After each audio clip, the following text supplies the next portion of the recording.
Sandwich Heist Gone Wild. So last weekend, my uncle, who's always been a bit of an eccentric, promised to teach my cousins and me the secret art of sandwich making. He claimed it was a family tradition passed down through generations, like a culinary version of the Masons. Naturally, we were intrigued, expecting some sort of magical culinary wisdom. We gathered in his kitchen, eagerly awaiting the revelation of this mystical skill that apparently had eluded the rest of our family. As he began his lesson, we realized it mostly involved an excessive amount of mayonnaise and an unusual zeal for layering meats and cheeses. Things took a strange turn when my uncle mentioned he needed supplies to make the most legendary hoagie. He muttered something about sourcing the finest ingredients and disappeared for a good hour.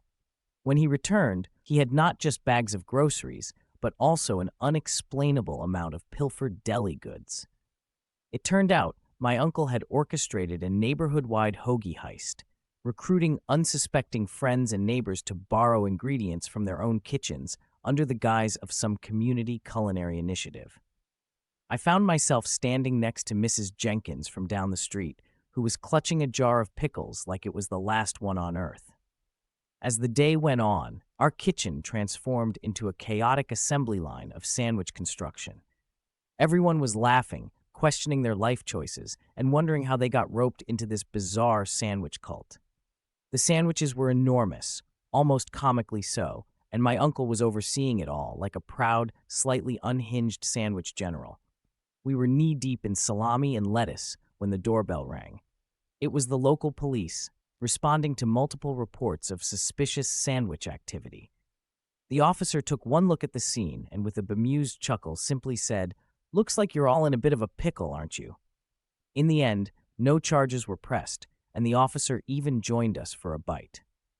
My uncle, with a twinkle in his eye, declared the lesson a success. As we sat around the table, munching on our towering creations, he leaned back and said, "Well, I did promise to teach you the art of sandwiches.